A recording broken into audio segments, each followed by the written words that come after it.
Así como o en los módulos anteriores queríamos obtener la respuesta estructural de esa viga en términos de fuerzas internas, después en términos de esfuerzos, ahora viene en términos de las deflexiones.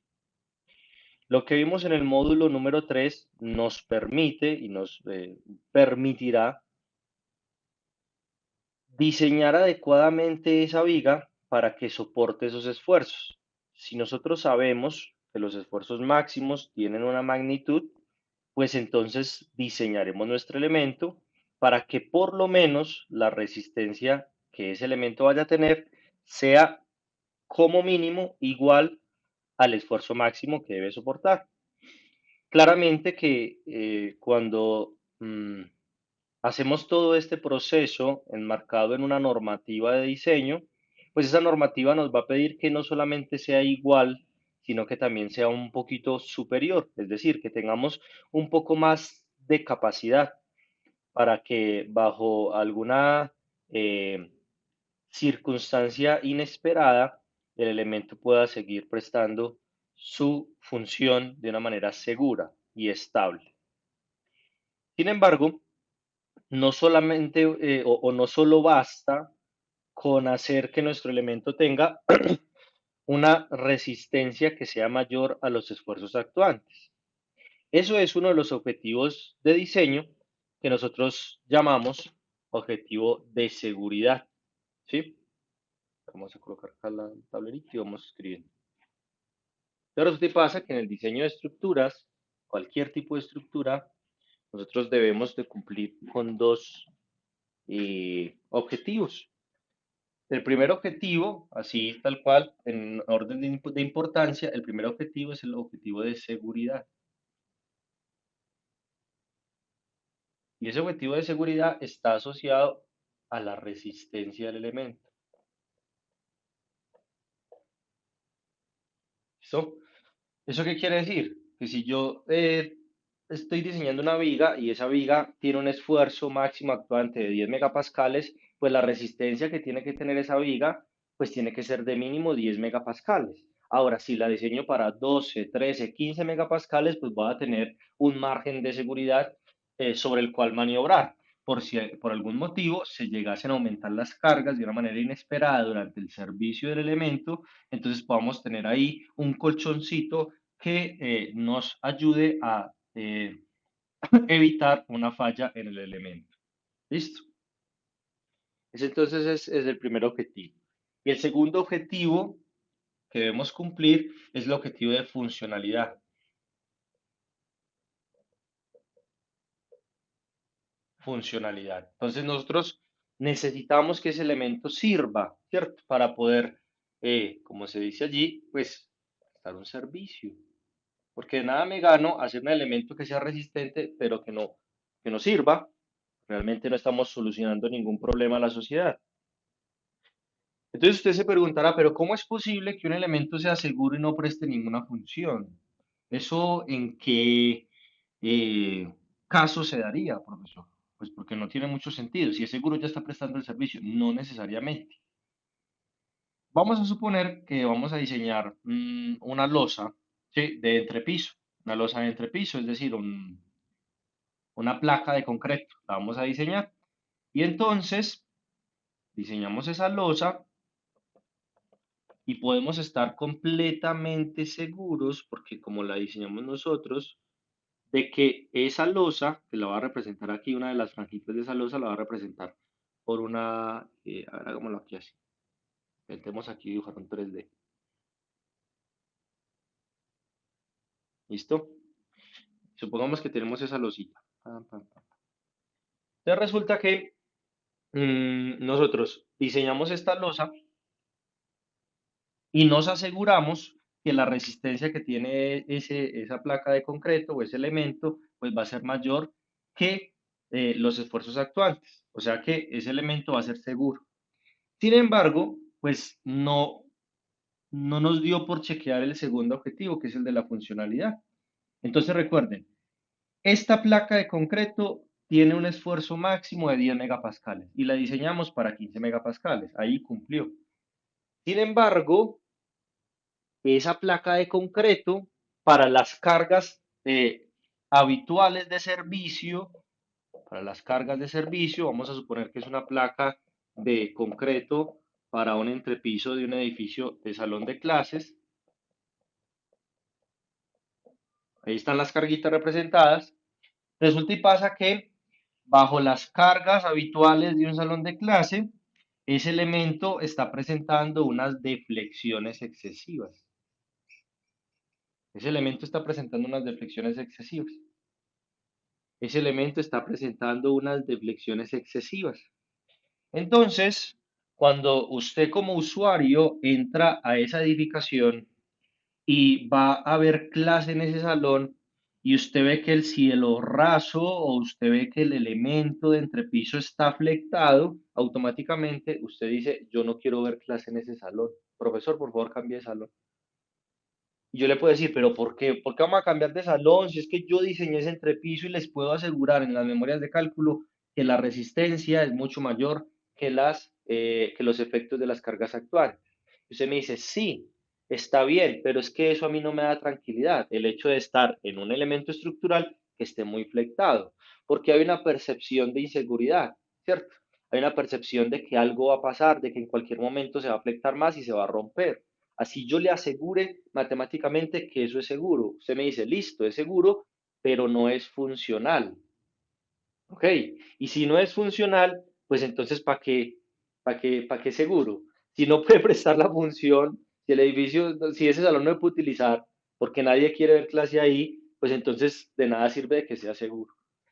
Entonces, estos dos objetivos son los objetivos de diseño de estructuras, ¿cierto? Cuando nosotros vemos el curso de diseño de estructuras, nos dicen, debemos cumplir siempre con estos dos objetivos en cualquier elemento estructural de cualquier sistema estructural, que sean seguros y que sean funcionales.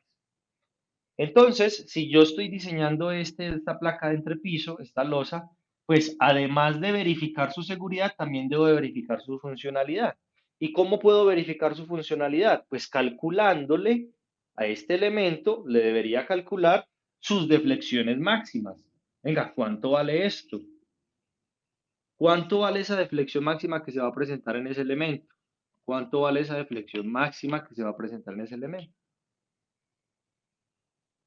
No solamente hablamos de deflexiones, también hay que controlar en la funcionalidad las vibraciones que pueden tener nuestros elementos estructurales. No sé si les ha pasado, en algunos casos de ciertas edificaciones, usted está ahí lo más de tranquilo cuando pasó un camión o una tractomula por la vía aledaña y usted siente que está vibrando como si estuviera temblando. Automáticamente se le activa el cortisol y usted ya está en un estado de alerta para huir o para luchar, porque usted siente que ahí va a haber un temblor. Pero no, resulta y pasa que por alguna razón, pues los criterios de funcionalidad no se están cubriendo de una manera específica, de una manera total en ese elemento estructural que usted está utilizando. Entonces usted dice, uy, qué pereza esa casa, qué pereza ese edificio, qué pereza estar allá.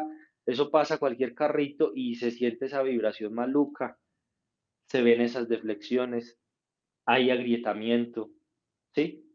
Entonces, ese tipo de cosas hay que controlar. Entonces, para controlarlas, la norma sismo resistente o la norma o el código de construcción que nosotros eh, nos dirige, nos pide que además de calcular los esfuerzos actuantes, eso que vimos en el módulo 3, también determinemos cuáles son las deflexiones que se van a presentar allí. Entonces, al yo determinar las deflexiones, pues esa deflexión máxima deberá, ¿sí?, ser contrastada con la deflexión que límite de nuestra normativa.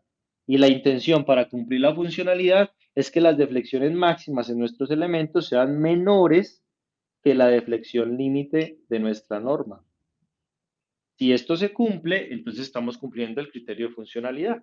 Además, al cumplir con llamémoslo así, con el control de deflexiones, también hacemos que nuestro elemento se mantenga dentro del rango elástico y lineal para las cargas de servicio. Por eso aquí yo les coloco servicio, porque ustedes van a ver en diseño de estructuras que hay dos tipos de cargas. Están las cargas de servicio que son con las que se mira, se chequea la funcionalidad, y están las cargas últimas, que son con las que se chequea la resistencia. ¿Listo? Entonces, bajo cargas de servicio, el elemento sí o sí tiene que ser funcional.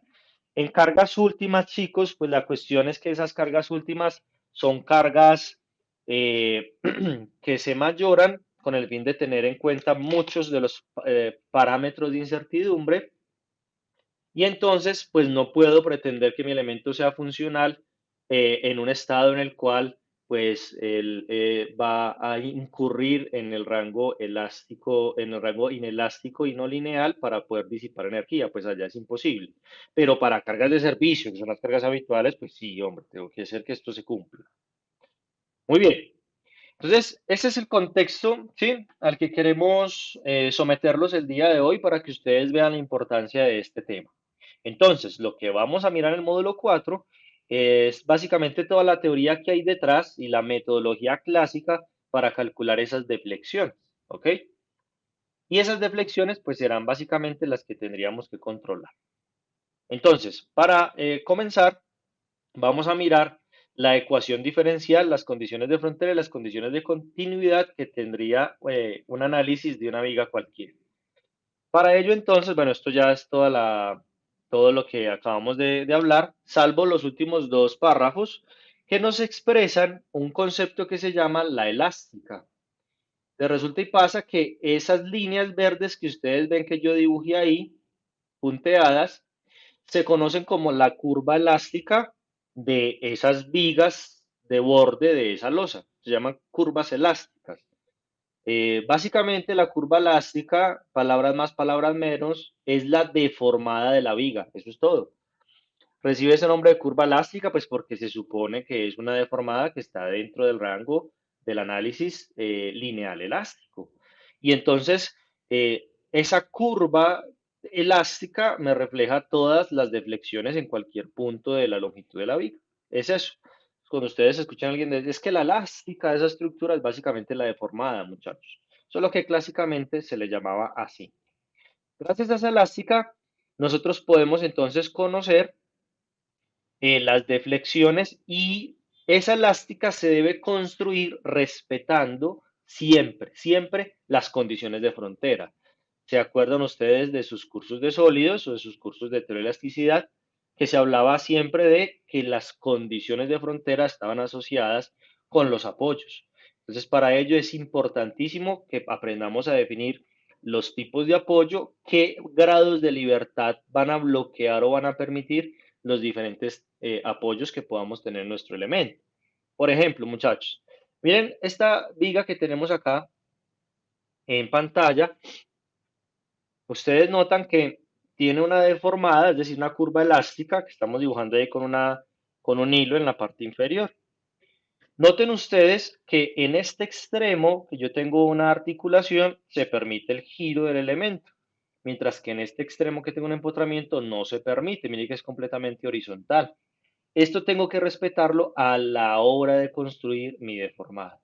Miren, por ejemplo, esta viga con voladizo, cuando se le aplica esta carga puntual aquí, pues se evidencia que tanto esta articulación como este rodillo permiten los giros, ahí están permitiendo los giros, pero no permiten los desplazamientos verticales de esos puntos. Entonces, sí o sí, por estos nodos tendrá que pasar la elástica o la deformada. Mientras que como esto es un extremo libre, aquí sí se permite que se deflecte de esa manera. Muy bien. Algo que nosotros debemos tener muy, muy presente, y por eso cuando hablamos de la curva elástica, traemos nuevamente aquí al contexto de nuestro tema el hecho de la construcción del diagrama de momentos al revés, ¿sí? Por eso colocamos arriba una gran advertencia que dice, el hecho de apoyarse en el diagrama de momentos no significa que vamos a asociar directamente la forma de este diagrama con la deformada o la curva elástica. Digamos que hace unos años era uno de los errores conceptuales más comunes entre nuestros estudiantes. Incluso cuando pues, yo estaba también en años de pregrado existía esa gran inquietud y uno se quedaba con ese concepto ya muy, muy avanzada la carrera, hasta que pues se encontraba uno por allí con la luz al final del túnel que le explicaba de una manera muy clara el por qué ese diagrama de momentos no era igual a la deformada y el por qué ese diagrama se dibujaba al revés, cuál era su interpretación o su intención. Entonces, aquí, pues básicamente si queremos construir la curva elástica, debemos apoyarnos, apoyarnos en el diagrama de momentos y utilizar la convención de signos establecida con la curvatura. Todo esto con el fin de poder identificar qué fibras se están traccionando en nuestro elemento. Recuerden, es apoyarme, no decir que es exactamente igual.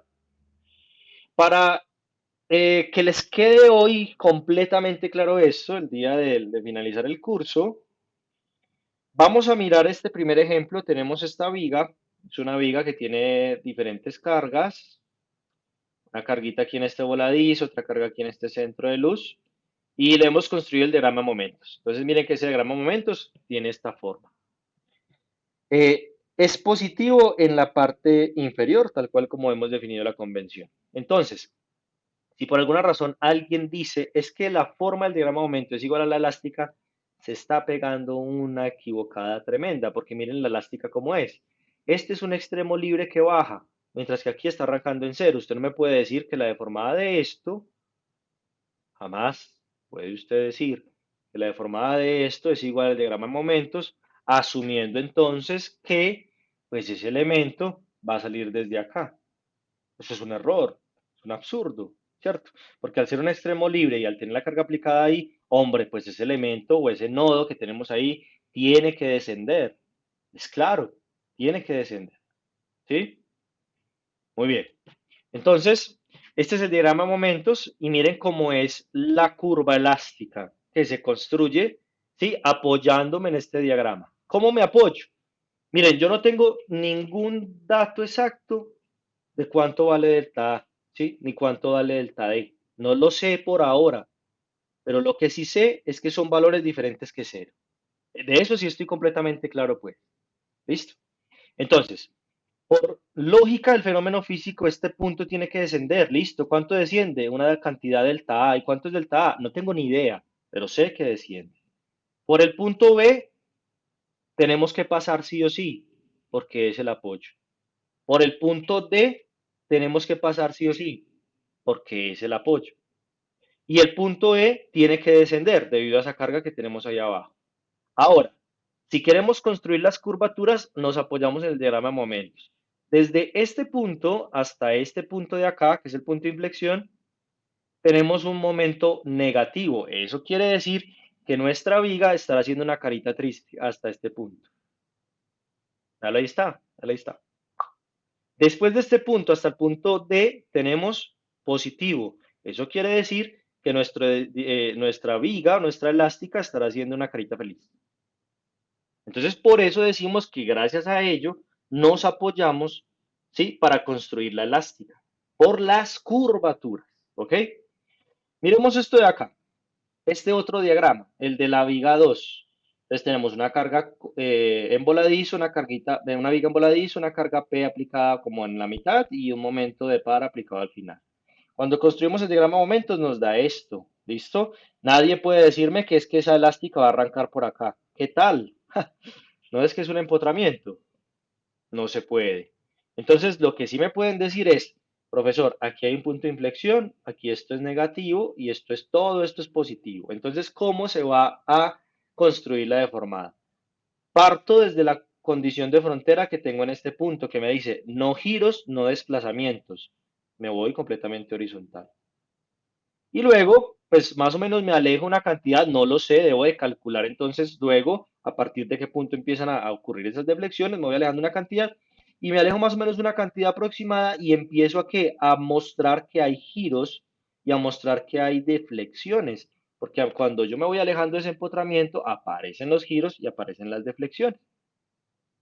Noten ustedes que todo esto va a estar como en carita triste hasta este punto de inflexión. Luego a partir de allá ya empieza la carita feliz. Este delta D no sé cuánto vale, pero sé que es diferente de cero. Y este punto, como es un extremo libre, pues yo sé que se levantó. ¿Por qué se levantó? Pues porque me imagino acá cómo está actuando el punto C debido al momento. Entonces, cuando usted aplica ese momento allá, si lo miramos en la espuma, pues como es un extremo libre, ese punto sí o sí se le va a levantar. ¿Listo? Punto acá, si yo lo aplico acá, ese punto se levantó, que es lo que está ocurriendo. Chicos, entonces para construir esa elástica o esa deformada necesitamos aplicar mucho concepto físico, lógica y también respetar condiciones de frontera y respetar o apoyarnos en el diagrama de momentos. Muy bien. Creo que con ese ejemplo ya queda completamente claro el por qué utilizamos esta convención de dibujar el diagrama al revés. Ahora, vamos a determinar la ecuación diferencial de la curva elástica. Esta demostración que les voy a presentar acá, que es más que todo conceptual, no es una demostración detallada, la demostración detallada la dejaremos para los cursos de análisis de estructuras, pues es un tema que antes del paro no se tocó, los anteriores sí se habían tocado antes del paro de actividades académicas. Este tema, pues la intención es, como hace parte del contenido curricular de las asignaturas, la intención es darlo pues con todo el grupo en pleno, ¿cierto? No porque lo haya incluido en este módulo, en esta quinta sesión, pues lo vamos a dar por visto, ¿no? No sería bueno. Eh, Nos apoyaremos de alguna manera, sí, aquellas personas que están inscritas en los cursos de análisis y que están por aquí aprovechando este curso virtual, pues tendrán un pequeño spoiler de lo que se hará en esa unidad tan pronto retomemos nuestras clases. ¿Listo? Entonces, esta demostración que les voy a mostrar aquí es conceptual y es la demostración típica y tradicional que se encuentran en los libros. Sin embargo, la que veremos en clase va a ser una más elegante, una más, ¿cómo les digo a ustedes? Más técnica, como más estructural. ¿Listo? Bueno, entonces para ello, si vamos a determinar la ecuación diferencial de la curva elástica, lo que pretendemos entonces es encontrar, ¿sí? La pregunta que nos hacemos es, para poder hacer todo este proceso es, venga, así como Juan Pablo fue capaz de determinar, así como Juan Pablo fue capaz de determinar la ecuación de momento y de cortante para representar el comportamiento y la variación en toda la longitud X de la viga, entonces seremos capaces de encontrar una ecuación que nos permita obtener la deflexión para cualquier punto de la viga. Seremos capaces de obtener una ecuación que nos permita caracterizar el giro en cualquier punto de esa viga. ¿Mm? El giro, θ. Listo. Eso es lo que queremos resolver el día de hoy. ¿Cómo podemos encontrar ecuaciones que nos permitan obtener la deflexión y el giro en cualquier punto de la viga? Muy bien. Y para ello, pues tenemos que estudiar la ecuación diferencial, ¿sí? Porque al resolver esa ecuación diferencial encontramos dichas ecuaciones. Entonces, en el siguiente análisis vamos a tener los siguientes ejes coordenados. El eje X positivo se extiende a la derecha a lo largo del eje longitudinal inicialmente recto de la viga, que es este que tenemos acá. Se usa para localizar el elemento diferencial de ancho no deformado delta X que utilizaremos ahorita. El eje V o Y, ¿cierto? V minúscula, que es básicamente el eje vertical, se extiende positivo hacia arriba del eje X. Mide el desplazamiento de la curva elástica. Entonces, a continuación, en lo que vamos a resolver, vamos a tener la siguiente nomenclatura que incluso quiero copiarla aquí en el tablero para que quede ahí mientras vamos haciendo la explicación. Entonces, la nomenclatura que utilizaremos hoy va a ser la siguiente. Vamos a decir que delta va a ser lo mismo que V minúscula, que va a ser deflexión. ¿Listo? Y teta va a ser el giro. También se conoce como la pendiente. ¿Ok? Bueno,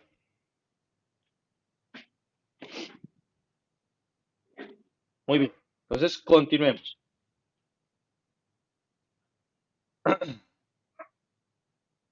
Muy bien. Entonces, aquí dice, vamos a tener el análisis de acuerdo con esos ejes. Ahora, recordemos la relación que existe entre la curvatura y el momento flector, que fue la ecuación 5 de la unidad anterior. ¿Listo? Entonces, dado que la rigidez a flexión es siempre positiva, entonces siempre va a ser positivo, el signo de ρ, que es el radio de curvatura, es consistente con el signo del momento flector. ¿Sí? Como se muestra en la figura, un momento flector positivo va a crear un radio de curvatura que se extiende por encima de la viga, es decir, en la dirección de V positiva, en la dirección vertical positiva. Cuando el momento es negativo, ρ se extiende por debajo de la viga en una dirección que consideramos como vertical negativa. ¿Sí? Que eso es básicamente lo de las curvaturas, curvatura positiva, curvatura negativa, lo que está ocurriendo allí. Muy bien. Ahora, ¿qué es lo que vamos a hacer? Resulta y pasa que para poder obtener la ecuación diferencial de esa curva elástica, pues nos vamos a apoyar en un concepto que va más allá del análisis estructural o del contexto estructural. Es más que todo un concepto geométrico de curvas planas. Esto quizás en algún momento lo vieron en cálculo diferencial o en cálculo de colegio. Lo dudo mucho en el colegio. Pero bueno, allí está. Entonces yo hago la referencia de dónde pueden encontrar más información, ¿sí? Eh, acerca de las curvas planas.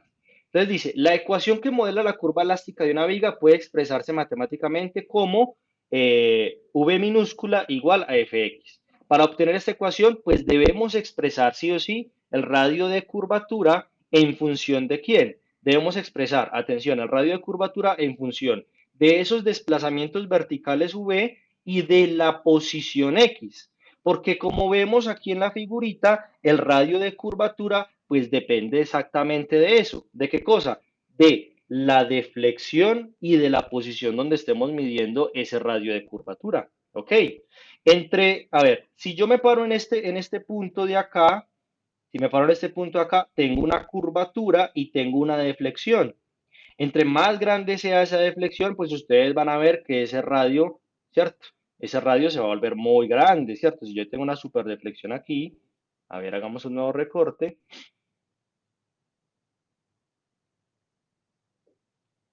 A ver qué tengo acá. Vamos a ver, vamos a hacer esto y esto, una cosa de aquí. Entonces, este de acá va a depender también de cuánto sea este desplazamiento vertical. ¿Listo? Este de acá va a depender también de cuánto sea este desplazamiento vertical. Y además de depender de ese desplazamiento vertical, también depende de quién, de la posición donde nos estemos ubicando para hacer el análisis. ¿Listo? Entonces, por esa razón es que queremos expresar el radio de curvatura y la curvatura que es su inverso en función de quién, del desplazamiento vertical y de la posición. Entonces dice, vamos a recordar una definición de las curvas planas. Entonces nos dice, para una curva plana cuya ecuación pueda escribirse en coordenadas cartesianas x, y, en este caso esas coordenadas cartesianas x, y van a ser x y v, ¿cierto? Según lo que estamos aplicando pues en nuestro contexto.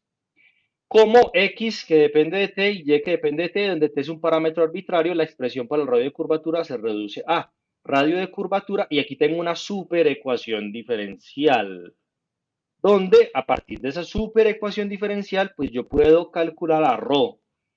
Aquí pues traje exactamente lo que está en Wikipedia, pues que fue la fuente, básicamente para hacer el contexto de esa ecuación diferencial desde el punto de vista geométrico. Entonces aquí vemos que ese radio de curvatura para nosotros es el mismo ρ. Entonces dice, en caso que pueda escribirse una función y en función de x, de tal modo que para cada punto de la curva exista un único valor de x, entonces puede tomarse a x como ese parámetro arbitrario y por lo tanto ese radio de curvatura se puede calcular simplemente como esta expresión que nosotros vemos aquí. Entonces, este es el contexto, no se preocupen. ¿Qué vamos a hacer con ese contexto? Pues lo vamos a aplicar eh, a nuestro caso, en el cual RC pues va a ser RO y vamos a ver los cambios de variable que se van a presentar a continuación. Entonces voy a hacer aquí una copia y vamos a comparar cuáles son esos cambios de variable. Entonces, chicos, como pueden ver acá, en, en la, en la ecuación que tenemos ahí en la diapositiva, que voy a transcribir aquí, vamos a tener que ρ va a ser igual a 1 más la derivada de v minúscula con respecto a x al cuadrado, todo a la 3 medios, sobre, y aquí vamos a tener la segunda derivada de v minúscula con respecto a x al cuadrado.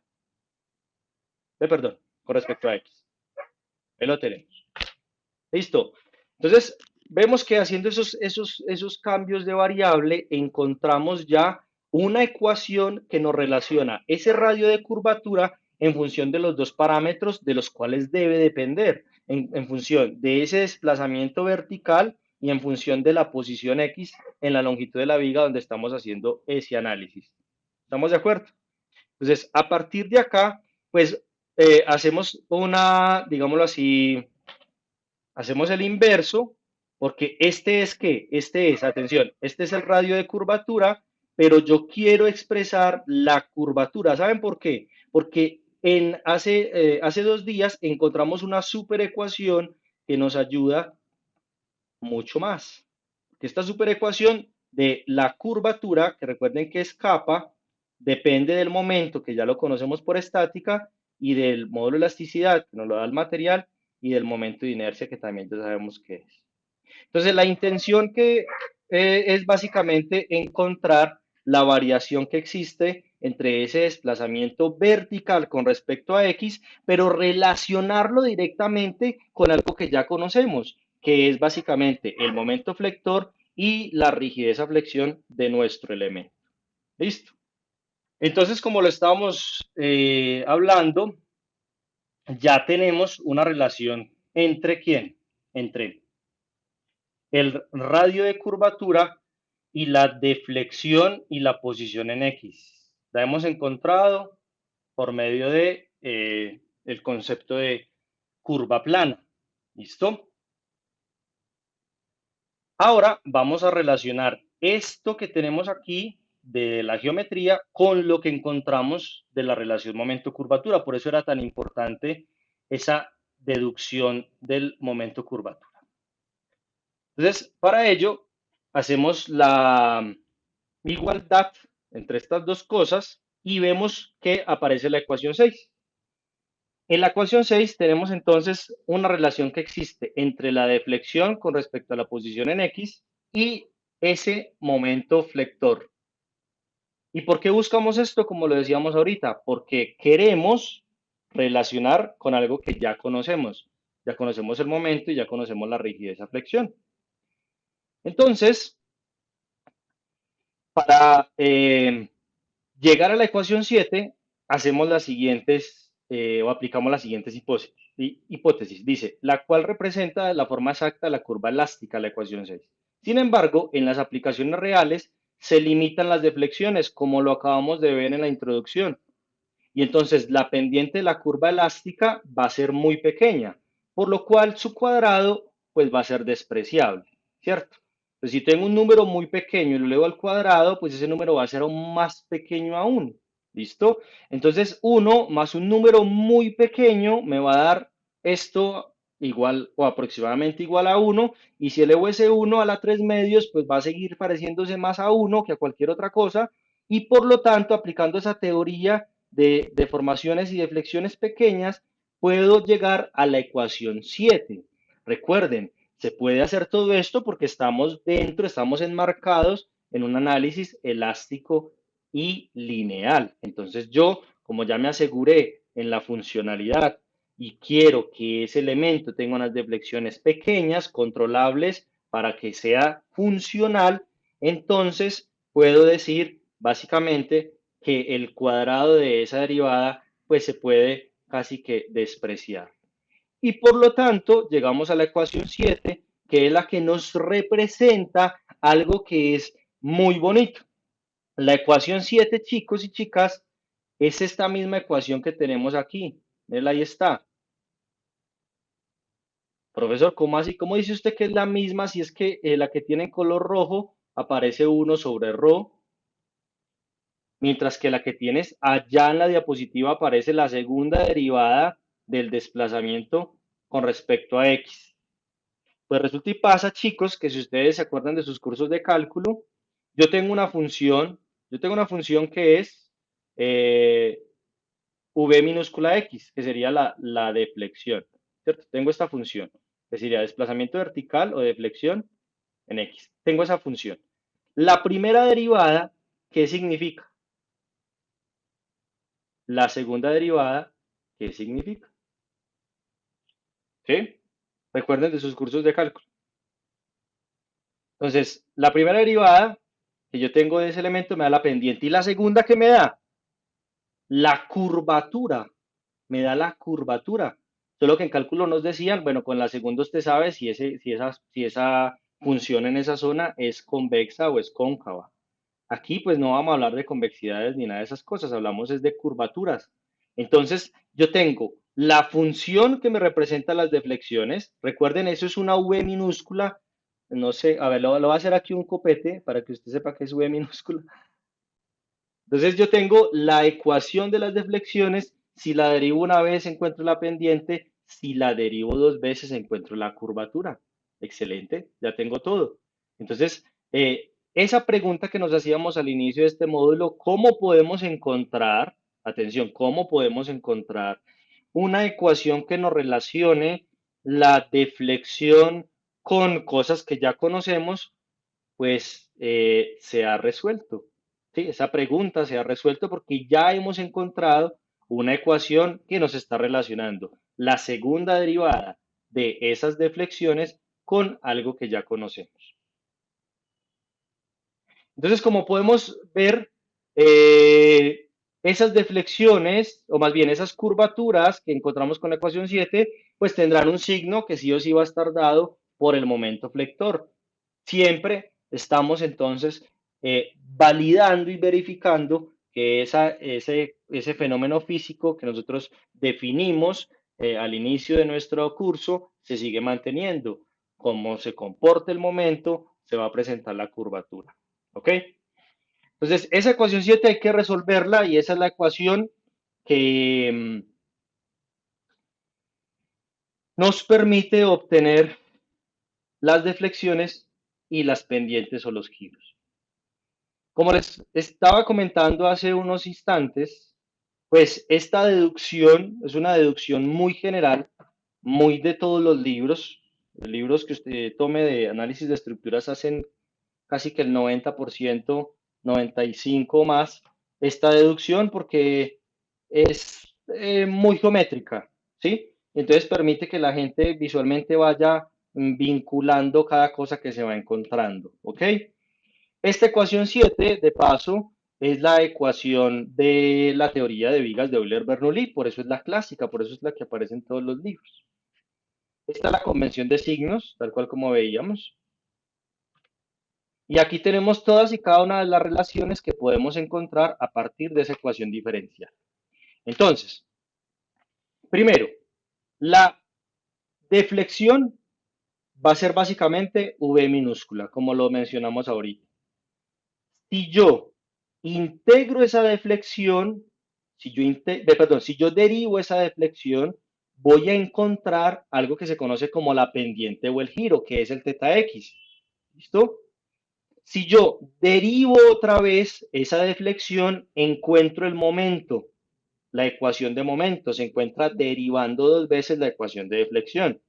Si yo derivo una tercera vez, encuentro la ecuación de la carga, porque recuerden, la derivada del momento es el cortante, perdón.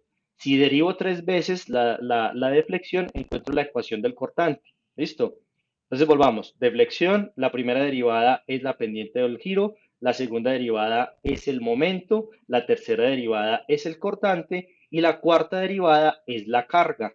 porque recuerden que en el módulo de estática vimos las relaciones diferenciales que existían entre la carga, el cortante y el momento. ¿Sí ven, muchachos, por qué son importantes todas esas bases para poder entender estos conceptos? Ahora ustedes ya tienen, digamos, la respuesta al por qué quizás muchos de los que ya vieron estos temas, cuando les mostraban estas ecuaciones diferenciales, decían, pues, ¿qué soy de eso? O sea, no entiendo nada. La cuestión es porque nos faltaban esas bases de ese repaso del módulo uno que hicimos en estática, es fundamental. Aquí ya todo tiene mucha lógica, ya todo está conectado, básicamente. ¿Listo? Es una misma viga, es un mismo fenómeno físico, se pueden relacionar todas aquellas cosas de la respuesta estructural de ese elemento. Obviamente que esto aplica así exactamente ese caminito, se recorre por medio o se recorre en una vía asfaltada, bien señalizada, bonita, buena iluminación, siempre y cuando pues la viga no tenga discontinuidades en su carga. Es decir, si usted arranca desde la carga sin discontinuidades, una viga simplemente apoyada con una carga distribuida, empiece, parcero, ¿a qué? A integrar o a derivar y va a ir encontrando cada una de esos parámetros.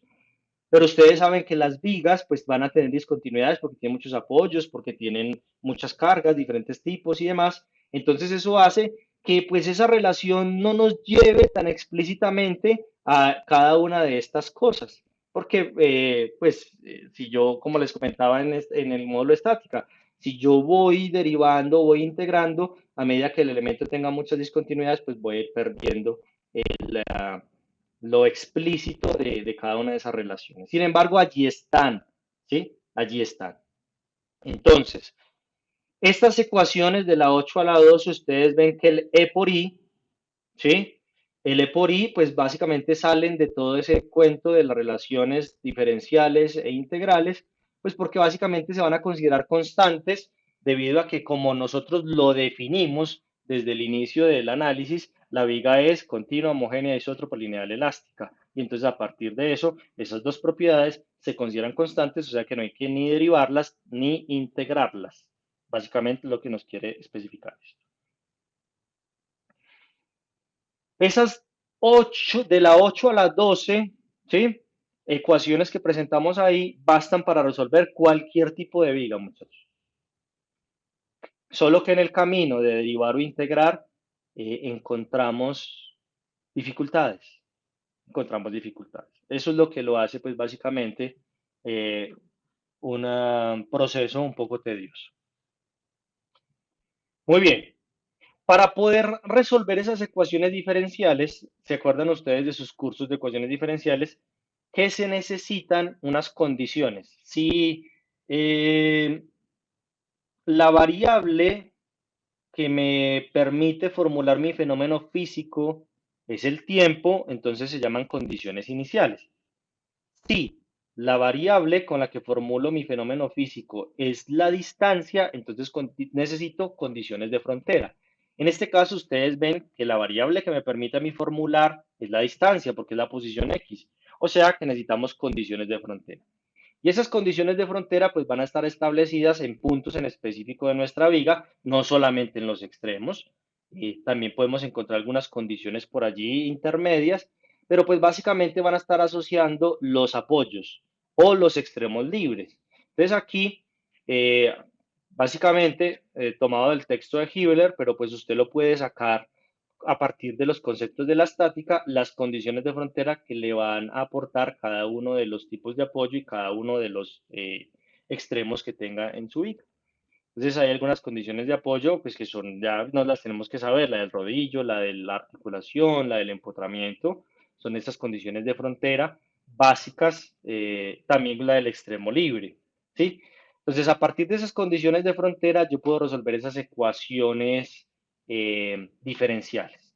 Pero también, en algunos casos, voy a necesitar condiciones de continuidad o compatibilidad que aquellos chicos que están en los cursos de análisis básico ya antes de salir del paro, pues se estudiaron qué eran las condiciones de compatibilidad. Los chicos pues del otro curso de análisis pues ya lo debieron de saber también. Pero las condiciones de compatibilidad o continuidad me indican que en puntos específicos de mi elemento estructural, las deflexiones y los giros son consistentes, son compatibles, porque el elemento es continuo, porque no hay holguras, porque no hay orificios, agujeros, traslapes, solapes, nada de esas cosas existen. Entonces, en ciertos puntos se pueden aplicar las condiciones de continuidad o compatibilidad. ¿Cuándo será necesario definir esas condiciones? Cuando no sea posible con una sola ecuación definir todo el comportamiento de nuestra viga, o sea, en la mayoría de los casos. La mayoría de los casos necesitaría, para resolver esas ecuaciones diferenciales, más condiciones de compatibilidad, porque con las de frontera no va a ser suficiente. ¿Listo? Noten ustedes, de estas ecuaciones, de la ecuación 8 a la 12, ¿con qué arrancarían ustedes? ¿Arrancamos con la ecuación 12 y empezamos a integrar, o con la ecuación 11 y empezamos a integrar, o en la ecuación 10 y empezamos a integrar? Recuerden que el objetivo es obtener todo, tanto el cortante, el momento, el giro y la deflexión. Entonces, en el proceso habitual o clásico, pues yo obtengo el cortante y el momento de la estática, fin. Entonces, como ya obtuve el cortante y el momento de la estática, pues me salto un paso y entonces arranco desde la ecuación 10. Y al arrancar desde la ecuación 10, empiezo a integrar para llegar a la ecuación 9 y empiezo a integrar para llegar a la ecuación 8, o sea, me devuelvo. Entonces, cuando empiezo a integrar, me van a aparecer unas constantes y esas constantes, C1, C2, C3, C4, Cn, se deben resolver con las condiciones de frontera y con las condiciones de continuidad de nuestro elemento. Veamos aquí una condición de continuidad básica para el punto B, cuando x es igual a A. Entonces, ¿qué es lo que pasa? Si nos paramos en este punto, como el elemento es continuo, al pararnos aquí, justo en este puntico, muchachos, paramos en este punto. Si lo miramos por izquierda y por derecha, cuando digo miremoslo por izquierda y por derecha, es que estamos en el punto A. Vamos a decir que A es igual a 3 metros. Entonces, si lo miramos por izquierda, estamos mirando aquí a 2.9999. Y si lo miramos por derecha, estamos mirando a 3.00001. ¿Ok? O sea que básicamente estamos posicionados en ese mismo punto. Eso te pasa que por izquierda, a 2.99999, el elemento tuvo una deflexión V1 y un giro θ1. Mientras que por derecha, 3.000001, tuvimos un θ2, tuvimos una deflexión 2. Como el elemento es continuo en ese punto, ¿sí?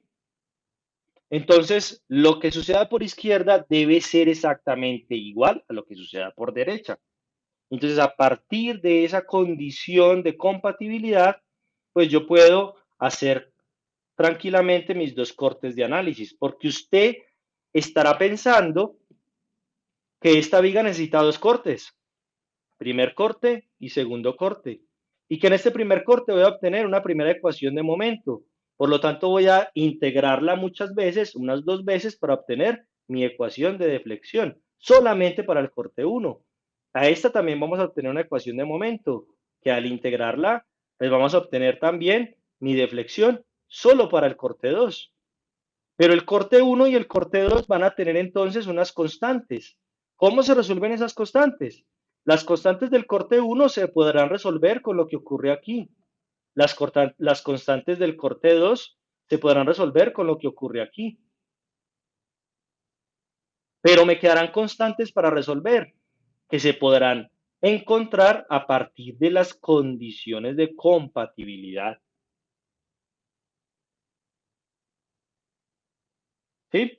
A partir de esas condiciones de compatibilidad. No se les olviden, se necesita tres cosas para resolver cualquier tipo de estructura. Condiciones de equilibrio, relaciones de compatibilidad, condiciones de compatibilidad y las relaciones constitutivas.